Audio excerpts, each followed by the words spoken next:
The House of Mystery presents Inside Writing, the radio show where authors discuss their writing process in all genres. You're back in the House of Mystery on KKNW 1150 AM Seattle and KCAA 106.5 FM Los Angeles. And I'm Al Warren. And I'm Kev Thompson. Boy, that's getting too much to say. The other stations are not going to get listed. Sorry, guys. But we appreciate them. Okay, so we're going to get right into it today because we've got a great guest, good author. I really like his books. And he was a contributor on the ABC mini-series, or I think that's what you'd call it, short series, The Last Days of Michael Jackson. His book is MJ, The Genius of Michael Jackson, and his name's Steve Knopper. Thank you for joining us. Of course, thank you for having me. Yeah. So, well, first of all, how did you get into writing the book? What drew you to write a book about Michael Jackson? Yeah, well, I write for Rolling Stone, and I cover the music business for Rolling Stone and have for many years. And my previous book was about the music business and sort of about how, I won't get into the details, but it was how everybody got rich off of LPs and CDs, and then digital came along and kind of destroyed everything, the internet and piracy and all that stuff. And in writing about it, I had this kind of preview chapter where I talked about an earlier music business recession in the late 70s, and things were really, really bad after disco crashed. And then Thriller came along by Michael Jackson and kind of basically saved the day.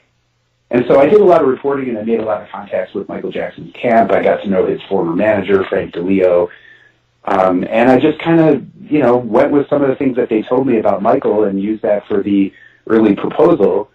In addition to that, of course, I'm a huge Michael fan, and like everybody, got into a YouTube rabbit hole of watching his dance moves repeatedly in a loop, especially the famous Motown anniversary performance where he did the moonwalk. Yeah.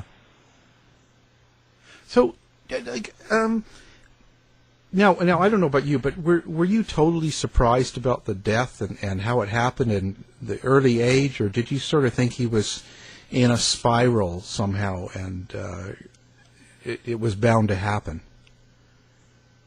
I was surprised, like everybody. I mean, he was only 50, and that's and he was one of those people in pop music. There's a few of them who are just seem larger than life. He just seemed like this magical guy who would never die. He seemed immortal to me, and I think to most people too. So that on that level of it surprised me.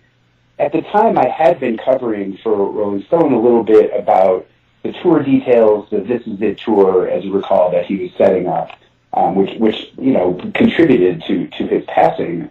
Some of that preparation, I think. And I was doing interviews with the promoters, like many people were, and I was hearing a lot of happy talk. I was hearing, he's doing great. There were some reports that came out that said he was in bad health, and the promoters and the publicists and the managers were coming out and saying, no, those are not true. He's fine. We have a clean bill of health from his doctors. That was the thing I kept hearing. So, I was skeptical, like any reporter is, because you never know what's going on in the Michael Jackson world, or you didn't at the time. But mostly there was really no reason to think, other than these somewhat sketchy reports that had been out, that there was anything so seriously wrong that it might lead to his death. So yes, I was surprised for sure. Well, his empire was sort of falling apart, wasn't it? Like the ABC series sort of makes it sound like he was literally broke. He was overspending, not getting enough income, and sort of had to do this This Is It tour. Yeah, I'm not sure I would use the word broke. Maybe that might be right, but I would say it's probably more accurate to say he was highly leveraged. Yeah. Sadly, he had spent way too much, and he was in sort of a troubling business area at that time. And he, had mortgaged a lot of his properties. He had borrowed against some of his more valuable properties most particularly the Beatles catalog, the Sony ATV catalog that he owned a large stake in. And so he wouldn't, all this stuff that he owned, all these properties were valuable, and they paid a lot of money. They were able to keep him afloat and live his lifestyle. But he borrowed against them so much that he had this incredible debt, and he was, the ABC special had a certain number. I'm not sure it was as high as that, but it was many, many millions of dollars every year just to pay off the interest on those loans. So he was in a difficult spot, and I think he was interested in sort of a very quick and easy way of making money, so he could get out of that. And when you're kind of a legacy artist, like on the level of Michael Jackson or Prince or anybody, in today's music world, or certainly in the 2009 music world, the easiest and fastest way to do that is through a series of concerts. And that's what he did. So he hadn't performed a real concert tour in years and years, and he was finally kind of talked into this series of concerts called This Is It by promoters, and he went into it. He signed all the papers. I think he wanted to do it. Yeah. Go ahead. Now the question begs to be asked: if he took out all these loans and was, as you say, leveraging himself, where was this money going? Well, it's a little complicated to explain, and I don't have all the details in front of me. But it was just a series of banks that owned the papers, that owned the deeds on various things that he borrowed against. Like this, I'm trying to remember the names of banks. Bank of America, I believe, was one of them. But it was just over many years, Michael had taken out loans to pay for various things, and he would put up the Neverland Ranch, he would put up the Sony ATV catalog as leverage. And so therefore the banks would come calling and they would say, your money is due. And then he would take out another loan from another bank. And so this just kept happening. And eventually it got to be in the high millions. So this is pretty well documented in my book and in other books. There's a really good book by a writer from Forbes called Michael Jackson Inc., which really gets into this in great detail as well. Now, just to we've got Aphrodite Jones coming on, and her book that comes out on the 13th is called "The Murder of Michael Jackson." So I'm sort of. Do you think there's a possibility he was actually murdered, or it was planned? No, I don't think there's much evidence of that. And I have not read her book, and so I can't speak to anything that's in it. I do note that there have been some accusations that there was kind of a conspiracy on the part of promoters, particularly the AEG promoters and people in the music business, Sony and others, who sort of wanted him dead. Perhaps, as this conspiracy goes, his estate was complicit in this. Because having him out of the way, with all, and taking away all of his spending habits, then you're just talking about huge profits, which ultimately came to pass. I mean, that's the way the estate runs now. There's no gigantic spending coming out of the estate, but there's a lot in. And so the estate was able to sort of quickly right the ship, and be worth hundreds of millions of dollars as it is today. So I do think when you take all those pieces together, and you're a conspiracy theorist, you could look at that and say, there are some characters involved here who, I'm summing up the conspiracy there. I don't really believe it. There are some characters who are involved who had an interest in potentially doing this. But there's really no evidence for that. I mean, I would be interested in reading Ms. Jones's book. I quote her previous book in my text as well. Yeah.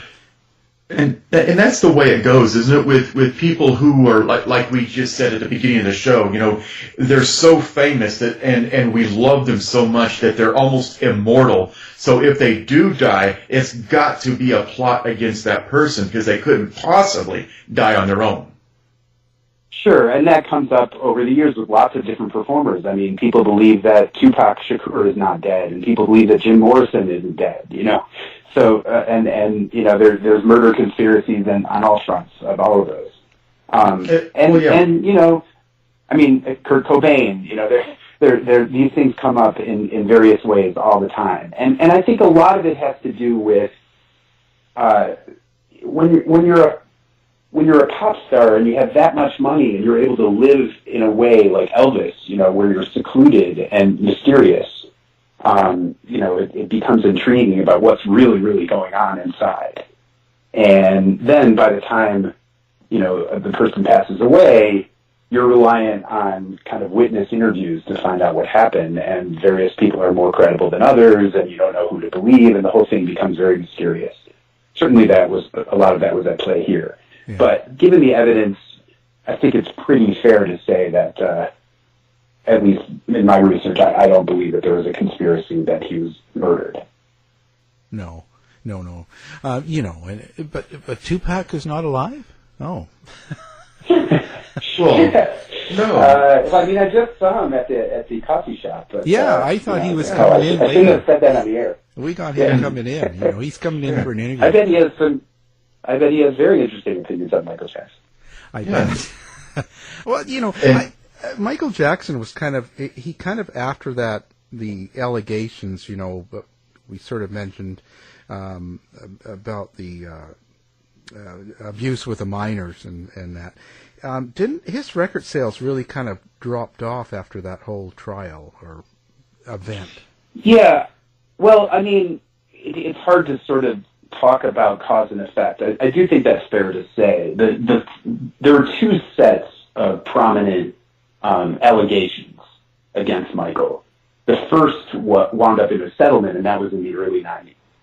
And that was a few years after Michael had put out the Dangerous album. And the Dangerous album was not, you know, a sales juggernaut the way Thriller or to an extent Bad had been just a few years earlier. And once these child molestation things hit in the middle of the Dangerous tour, you know, it definitely was something that affected Michael commercially. I think that's very fair to say. Would he have had this sort of natural drop-off anyway, you know, when he was coming off of his peak of megastardom? I think probably. I think Dangerous was a really, really good album and an underrated album.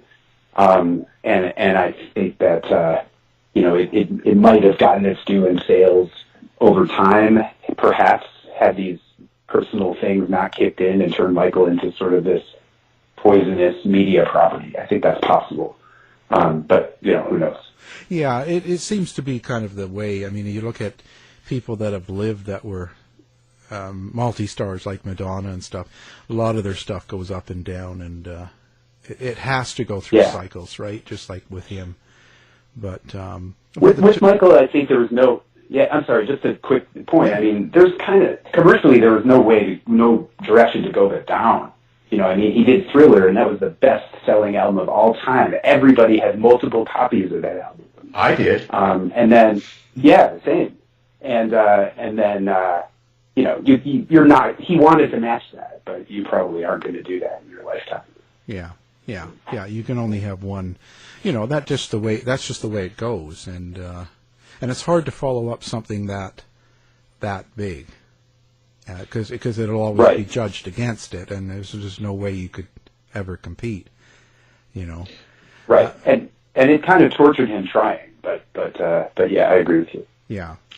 Now, during the period of the allegations, though, what I personally noticed is that it absolutely polarized the fans. It strengthened the ones that loved him, and if you're that weak that you're just going to simply buy allegations, then goodbye.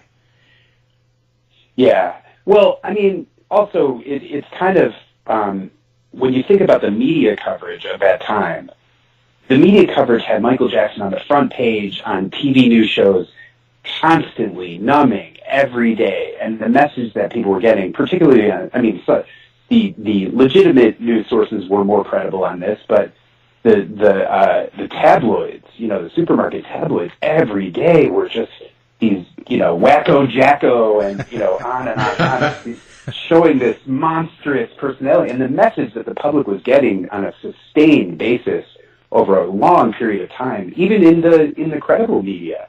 If you go back and look at some of the coverage, it was very, very snarky and, and kind of biased in a lot of cases, was that Michael was guilty of child molestation. This was a man who was a child molester.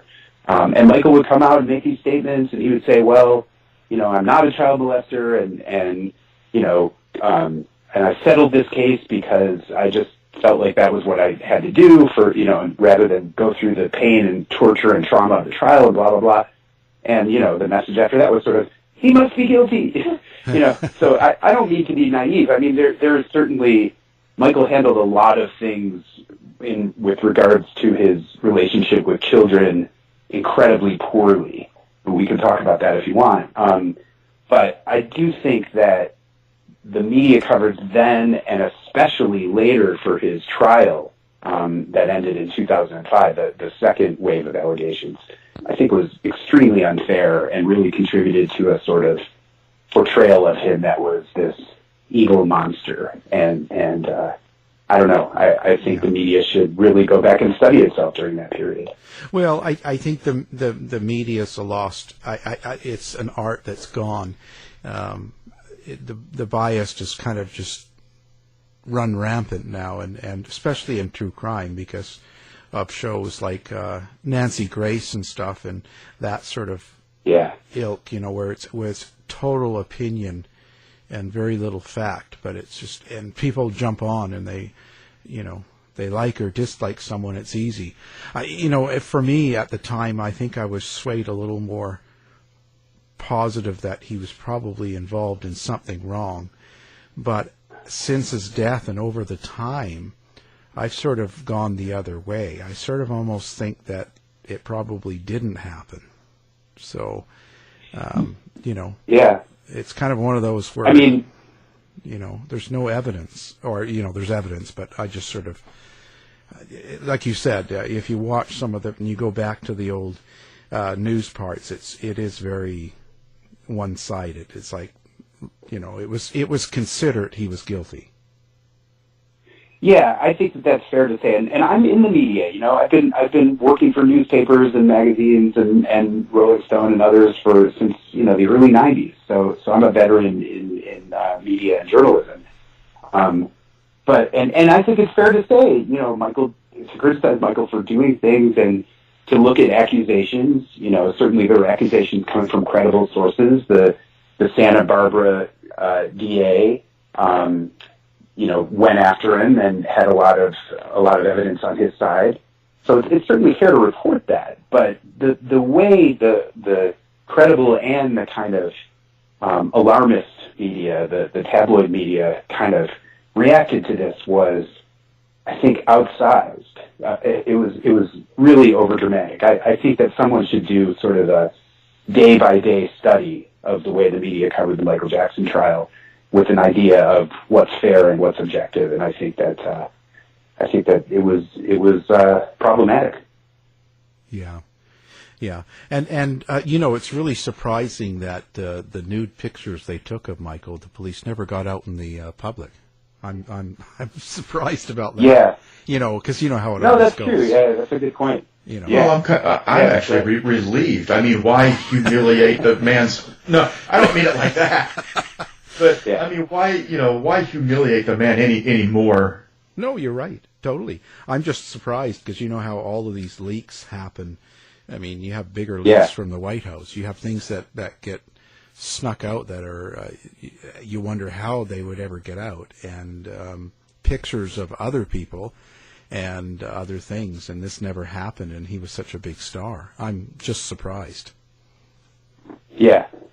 Same, and the point that you made earlier, I think, is a very good one, and that it's almost the exact continuum that I had while researching this book, which was I went into it thinking, well, I want to let the evidence tell me what's right or wrong, but I also sort of felt like with all the overwhelming messages that I was getting from the media, well, and some of the statements, frankly, that Michael made himself on international television, that bad with children and all that stuff, certainly didn't help his cause in the public view.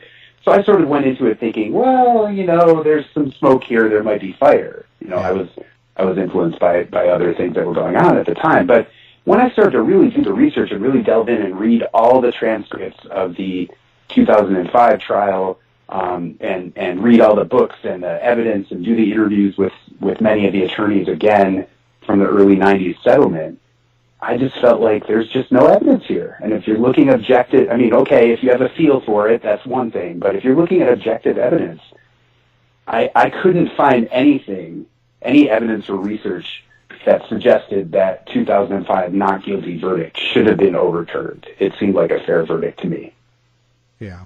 Now, and I want to mention that, like, for the listeners, that your book, The Genius of Michael Jackson, you did over 400 interviews to get that together. And I did. You really invested a lot of time and work.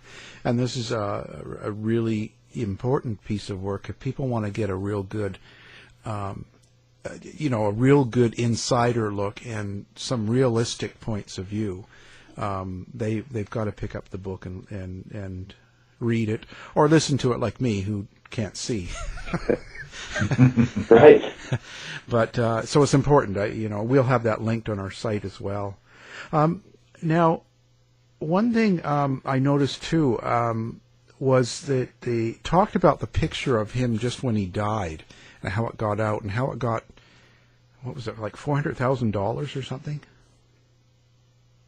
Yeah, we're talking about they talked about that in the show, in the ABC show, the one where the photographer stuck his camera through the window of the ambulance. Is that what you're referring to? Yeah, that. Yeah.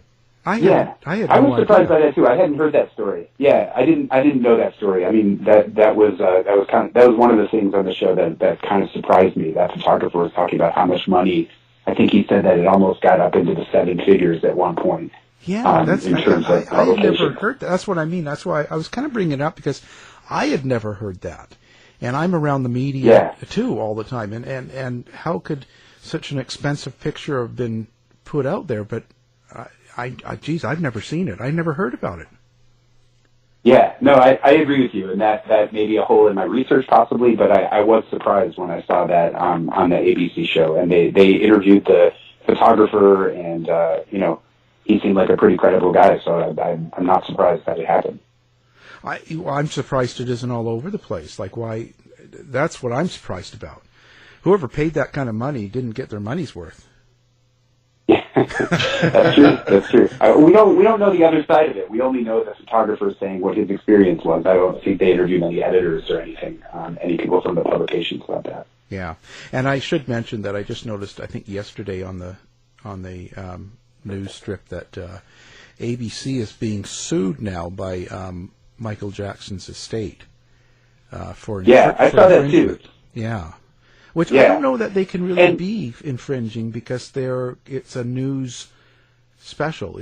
So in news, when you're broadcasting a news story, you're allowed to use anything that's out there like that. So I'm not sure how they're going to do that.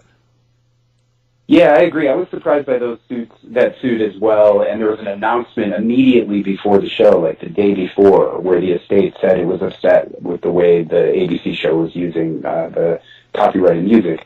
I'm not an expert on fair use, so I do think that there's sort of, you can quote things from a news point of view or use footage. I'm not sure you can play the entirety of Billie Jean and say it's news. I don't, of the original recording on Thriller. So, there's a line somewhere on fair use, and I don't know where that is. So I think the estate is trying to say that the show used, some of that music and crossed the line. Yeah. I haven't seen the lawsuit yet. But, I don't know. I thought that wasn't unusual. It seemed, I don't know anything about it firsthand. I was just interviewed for the show. Right. But it seems strange to me that ABC wouldn't, dot its I's and cross its T's legally in figuring out for itself. They have very, very good lawyers over at ABC, in figuring what is fair and what isn't fair. And I also thought the timing was curious. Like, I was part of the show and I was excited about it. But I hadn't heard a whole lot of buzz going into the show until the estate announced that immediately before, and then suddenly everyone was talking about it on social media. It was all over the place. And then there was another spike. Yeah, and then there was another spike after the lawsuit was filed, after the show had come out. So You know, I don't know. I just don't understand the point of the estate. Sort of. I mean, I watched the show. I was in the show, and I didn't see anything that would have made the estate, content-wise, be, you know, offended. It seemed pretty factual to me for the most part. Yeah. And you know, I didn't. So to me, it's just an issue of fair use and intellectual property. And you know, I can't really speak to the specifics of that.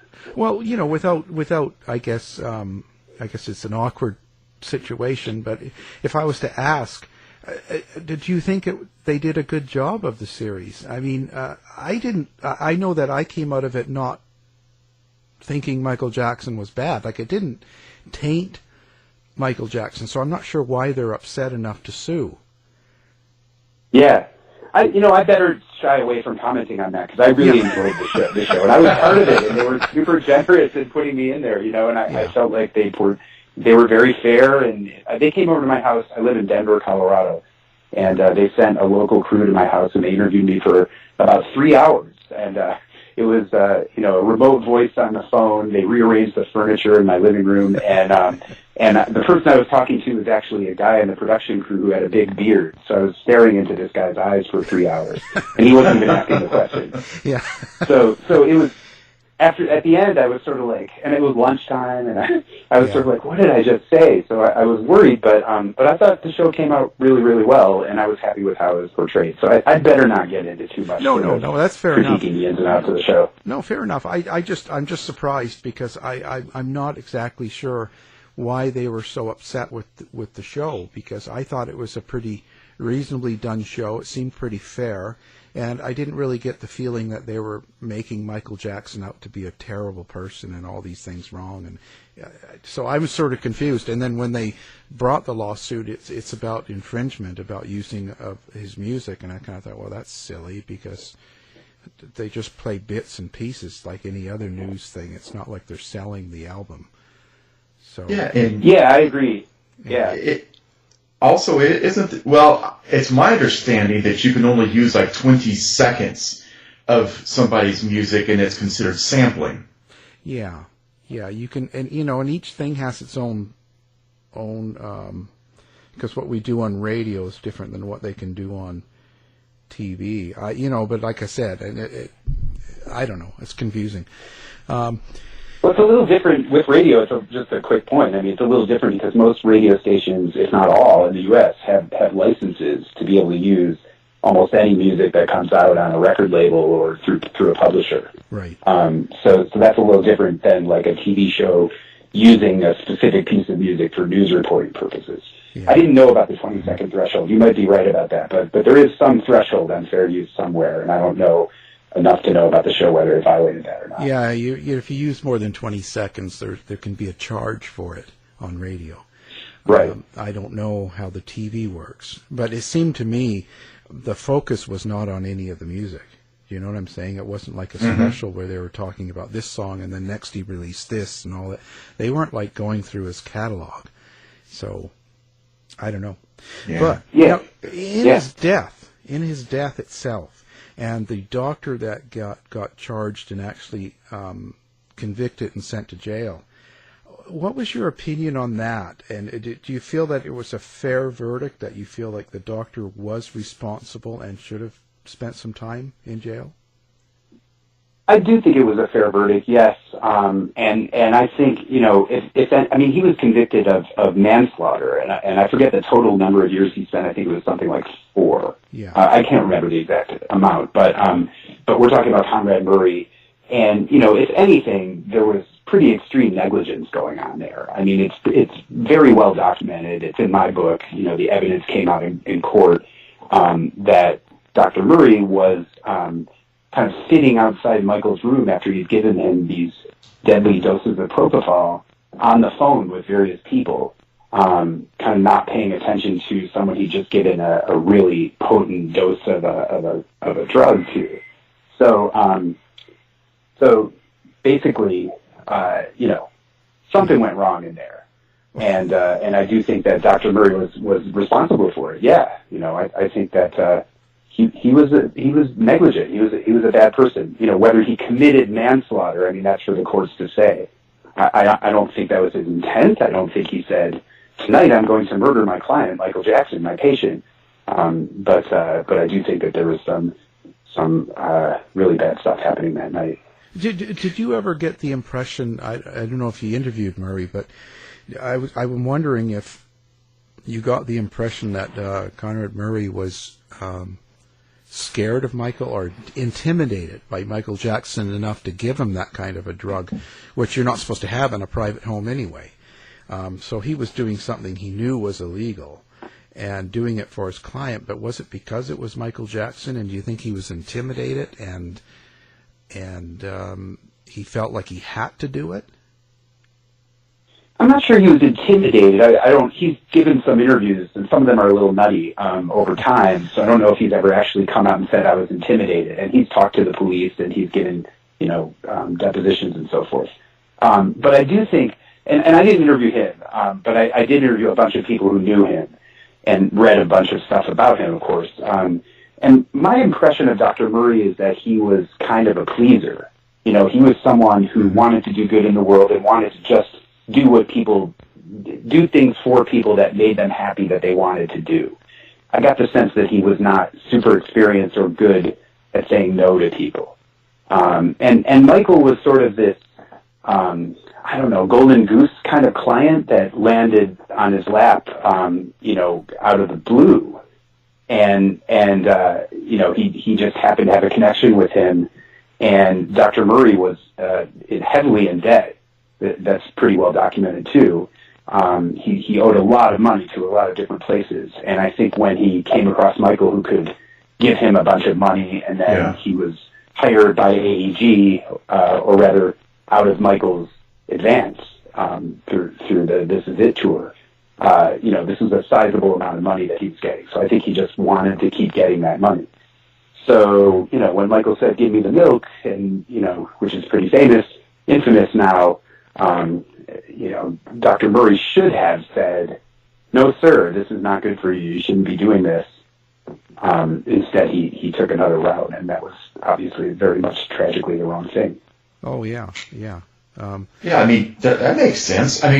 This doctor was balancing, okay, this is not a good thing versus this man is paying me an awful lot of money, and I want to continue that flow. Right. Yeah, that's exactly it. I do think he was struggling with that, and he came down pretty clearly on the wrong side of it. Yeah, I'm just speaking from relative experience, and you probably felt this way years ago too, when you start, being with Rolling Stone especially, but when you start doing interviews with people and they're famous people, and you start to meet them. There was a certain intimidation. I remember my first interviews with people, and I was sort of almost scared a little. You don't want to say the wrong thing. You don't want to. So that's why I was thinking. I wonder if he's not used to working with such a big star, if he just sort of felt he had to do it. Yeah, I think that's fair too, and I'm the same way. As a journalist who occasionally gets to meet celebrities, you're this hardened interviewer with experience, and then all of a sudden you're in a room with whoever, and you go, "Hello, can I have your autograph?" Yeah. So that's definitely at play. Yeah. But in addition to that, I'm not sure if Dr. Murray was aware of this. I don't think he's talked about it, but Michael had a reputation over many years of sort of, if he had an advisor who said, or a family member even, who said, "Hey, Michael, you should stop spending so much money on X, Y, or Z," or, "Hey, Michael, you should stop taking so many drugs," or, "Hey, Michael, you should tour, or you should tour a different way," or this and that. He had a long-standing reputation over many years of sort of saying, "Okay, you're fired." And he would do this to his own family members. He would do this to longtime confidants who had a track record with him. And he would do it to, he was constantly replacing people on his team, business advisors, lawyers, managers, on and on and on and on. So I'm sure Dr. Murray had some awareness of that too. I'm sure that there was a dynamic of, if you don't give me this, look what's going to happen to you. So how do we explain that? Did he live in a delusional world and didn't want to be told otherwise? I do think there was, that's a little strong, but yeah, I think that there's some truth to that. I think of Michael's final years, perhaps as many as 5 or 10 years, as being somewhat Elvis Presley-like, where he surrounded himself with sycophants, and yes men, and people who would just sort of say, yes, we'll do what you say. And his judgment, for a variety of reasons, but one prominent one was sort of this encroaching drug use and this encroaching reliance on painkillers, which it's somewhat well documented, but it was kind of up and down over a long period of time, and definitely more up, obviously, at the end. And so Michael's judgment was not always 100% correct. No one's is, but he had some other issues. And he would just, constantly be hiring and firing people to do these things for him. There was an interesting period before the This Is It shows, before he was partnering with AEG, where he didn't want to tour at all. Like, he just was done with that, because touring was grueling for him. He wasn't James Taylor. He didn't just sit on a stool on a stage and strum his songs on a guitar. Like, he had to do all those moves. He felt he had to do all those incredible moves that he'd been doing for many, many years. And by the time you get to be 50 years old, it gets a little bit more difficult. And it takes its toll on you. Oh, yeah. Yeah, Kevin can tell us about that. Oh, yeah. Yeah, I used to dance for Blimpendales, and I can't do it anymore. Are you doing the moonwalk right now during this interview? Yeah. Yeah, it would be more like the Mars roll. Now, did you interview a lot of the family during the time? Were you able? No, I did not interview the family for my book. I tried really, really hard. The closest I got to them was I went to see the Jacksons, who had been performing sporadically, as a singing group, obviously without Michael. I went to see them at a casino in Biloxi, Mississippi. And I won't tell you all the details, but through a series of events, I wound up for about 6 seconds in a hallway with all the Jacksons. And my mouth was open because I just kind of landed in this hallway through coincidence. I was lost in the casino. And they were all standing there, and they started singing a song. They started singing Hold On, I'm Coming by Sam and Dave from Stax. It wasn't even a Motown song. It was a competitor to Motown. And they were all singing these beautiful harmonies, Jermaine and everybody else. And I was just kind of like, abba, abba, abba, and then they got in the elevator, and then it took off. It was like out of the scene from a movie. That was the closest I got. But I never did talk to someone from the family. I did talk to, some uncles and some cousins and stuff like that. But no, as far as the Jackson 5 or the parents, I did not speak with the family. Well, from the interviews you did get, did you feel like the family handled it well? And do you think that the parents, especially the father, has quite a reputation? Do you think it's well deserved, or do you think it's a little exaggerated? Well, that's a pretty complicated question. Did the family handle? Are you sort of talking about Michael's issues at the end of his life? That's a tough thing to find out. From all involved, almost every source I talked to did not have a high opinion of Joe Jackson. Michael has said in many very public interviews, Oprah and others, that his father physically abused him. There's a discussion of sort of, did his father beat him or did he whip him? And that was something that I got into a little bit in my book. But abuse is abuse. And so, I think it's fairly well documented that Mr. Jackson abused Michael and perhaps others of his children. And that's bad. So I do think he was a bad guy. He had some problems with business decisions with regard to the family group. And so Michael was understandably distant and skeptical of his father. His mother, Michael was always close with until the end, but, in the story of Michael Jackson that's retold frequently, she comes across a little bit like an enabler. She didn't turn against Joe. She sometimes sort of went along with it. So, I think she has kind of an ambiguous relationship with her family sometimes, as far as that goes. And so, there's some question at the end when Michael needed help, and was his family actually helpful to him? And there's some dramatic scenes, Randy, who was close to Michael off and on at the end, was one of his business managers towards the end, and was a bit of a confidant for a while. He has this dramatic story about where he, goes to Michael's house in Vegas and kind of smashes it with his car into the guard tower in the driveway, or the barriers in the driveway, trying to help him. But there's sort of a Michael point of view that says, my family was just trying to get money from me. So it's a little bit hard to say which is correct. The family has said in court and elsewhere, sort of, we were trying to help him. We knew our beloved Michael was having these issues with drugs, and we wanted to help him and stage these interventions. And Michael would say, my family is a bunch of money grubbers, and, or I should say that sources close to Michael have said this. There have been books and stuff that have been written about this. And his point of view was sort of, well, these guys are just coming after me because I'm the provider of money in the family. They just want a handout. And so there was this kind of tension there, and in the end, Michael didn't get the help he needed. It's sad. It's tragic. It's terrible. Yeah. Now, is it true he was a Jehovah's Witness as well, Michael? He was. He was growing up. And there are funny stories about that. His mom was a devout Jehovah's Witness. She discovered that religion while they were in Gary, Indiana, I believe, in the 50s and 60s. And she raised her children that way. I think Joe went along with it, although he was a little bit more dubious.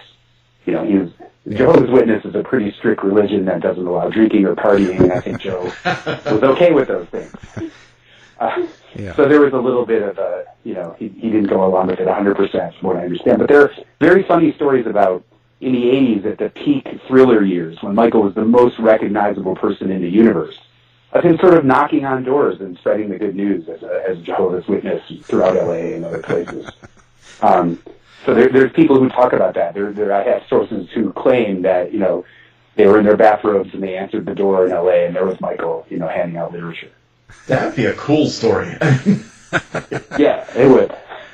Don't they have the Watchtower magazine or something? Yeah. Could be. Yeah. I think the Thriller edition. Yeah, the Thriller edition. Well, that's amazing. What do you think the biggest contribution Michael made was his music, of course. So what was your most, being from Rolling Stone, what do you think was the best or the most influential music he did? Man, I think Michael, that's a hard one to answer because I'm a fan, I think he was a genius, as my title suggests. And, song-wise, I think, I go back and forth between Billie Jean and Don't Stop Till You Get Enough. And I would have conversations with sources who worked on those various songs, and someone would say, I worked on Billie Jean, and that's the best song Michael ever did. And I'd say, well, what about Don't Stop Till You Get Enough? And we'd have an argument. And then I'd do vice versa on the other side, So for me, it's those two are sort of the twin towers of his solo career. But there are other great ones too, and of course those 4 Jackson 5 singles, ABC and I'll Be There and The Love You Save and I Want You Back. Those 4 are just absolute classics, just stone cold classics that stand up today. They sound like they were made yesterday. Yeah. And then, I think he has this really deep and rich catalog. I was reading, there were some people on Twitter recently going around talking about how, comparing Beyonce to Michael Jackson. No way. And I love Beyonce. I mean, Beyonce is fantastic. She's one of my favorites. And she does have a few incredibly memorable kind of timeless songs, but you go through the Michael catalog and there's 30 songs that just bring you back. There's just on and on and on. The entire, and I think too, you get deeper and deeper into his catalog, which I was privileged to do for this book. That was sort of my job for a while. It was great. You start delving into like the Bad album and the Dangerous album, and those albums are really much more rich than they're given credit for. The ABC show and other shows, kind of do the thing where they go, Michael was a star at Motown, then he had his second life as a solo star as an adult, and then there was Thriller, and then Bad had some hits, and then we stopped talking about it. But there was a lot of music that came after that was still really, really good and interesting and rich and deep. Black or White, on and on and on. Earth Song, I think his catalog is much deeper than people give him credit for. Yeah, and people like Beyonce, have to put in the years and the time and survive. We have to see her survive over a period of time. She's been around a long time now. She has. I know. I'm starting to realize that I'm getting really old because she's a veteran. Yeah, seems like she just started, and it's not that true. But he had a good. He went from the '60s right through till he died. I just think that it's kind of a silly comparison, but if you're comparing Michael to Beyonce has a couple of songs, Crazy in Love, a couple others that are sort of, I will recognize this and dance to it wherever I am in the world. Yeah. But Michael has 30 of those, 30 or 40 of those. Michael is much more akin to the Beatles, on that level, I think. And it just doesn't have the same nostalgia. I mean, I can listen to Beyonce and, okay, that's cool. But when you hear Michael Jackson, I mean, it takes me back to a great time in my life. Yeah. Sure. And I'm a Beyonce fan, so I'm not going to get into sort of, No. And it's tough to compare. You can't really compare. Yeah. And then, we have to wait and see how her music survives and what happens. We just don't, you don't know, Yeah, agreed. So, I was just going to say that the kids, have you had any dealings with Michael's 3 children? I haven't any dealings with them personally. I tried for interviews with them, and I wound up kind of getting to some people who knew their situation and were close to them, and I interviewed some people on that level. But I didn't really get too much into the kids, a little bit. I kind of lost touch with it, so I can't really tell you too much about what they're up to now. Okay. I just wasn't sure. It's kind of, I guess they'll turn out okay. Yeah, it could be. I mean, their beloved father died when they were very young. That's sad for anyone, and I think we should have empathy for that. They seem like they've been pretty stable. Paris did that cover story for Rolling Stone. I guess it was about a year and a half ago. That was really, really good and interesting. And they're getting up there now. They're getting close to their 20s. I think the older child, Prince, is right around early 20s now, maybe late teens. We don't hear too much drama coming out of their camps. So, knock on wood, they're pretty stable, and hopefully things will be good for them. And we don't really know if was he their biological father? We don't know. The first 2 children, it's pretty well known that Debbie Rowe was the mother. That's pretty well acknowledged. And Michael was the father, but it's kind of unclear how that happened. That has not really come out in any definitive way, certainly not officially. And then the third child, Blanket, his father is not known who he is. This also was pretty well documented in the ABC special and elsewhere. Yeah. So there's a little bit of mystery. There's been some speculation about who the father really is. I have not really seen it proven 100% one way or the other. Mm. Well, I guess we should let you go. I know the time's up, and you've got many more interviews. You're very popular now. I'm interviewing some people myself. Not people interviewing me. So. Oh, okay. Well, one more question now. Oh, go one on. more question. Sure. And keep in mind, Steve, we have psychics on staff here, so I'll know if you're lying. Oh, no. Okay. Back in the 80s, did you buy the sequined glove that were on sale in stores? I did not. I'm going to be, okay, since you have a lie detector situation on me, I'll be totally honest. I'm 49, and in the 80s I was a teenager. I was in high school, and I was dogmatic, and I regret it now, but I only liked classic rock. I only liked Led Zeppelin and The Who and The Doors and that kind of stuff. I didn't like alternative rock. I didn't like punk. I didn't like hip-hop. I didn't like Michael Jackson. I didn't like Prince. I didn't like Madonna. I was pretty limited. And I'm ashamed of that, So the whole Michael Jackson spectacle kind of, I'm from Denver. It rolled through Denver, and I went to see Bruce Springsteen, but I didn't go to see Michael Jackson. So I regret that in retrospect. Over time, I mean, it didn't take very long by the time I got to college to kind of correct that, and I spent the rest of my life kind of making up for it by having more diverse tastes. But I certainly fell in love with Michael later, but it was a bit too late. But I think that's okay. I think that because, if anything, if you listen to music after the hype is over, and if you really like it, it's kind of actually maybe it's better. It shows more. It shows more content in the music then. I think so. I mean, and you know, if you're someone who tries to be a biographer or a historian or a musicologist like me, that's certainly the way to go, and it's easier to study. And I'm glad I've come to a lot of his music, and as I'm older and know more. But I wish that I'd sort of had the instinct to sort of go. In addition to seeing Springsteen at the local stadium, I should also go see the Victory Tour. You know, I wish I'd had that instinct when I had the chance. Yeah, for sure. Get in it. Yeah. Well, okay. Our guest has been Steve Knopper, and the book is The Genius of Michael Jackson. Thank you very much for being on the show. Of course, I really enjoyed it. Thank you for having me. Thank you, Steve.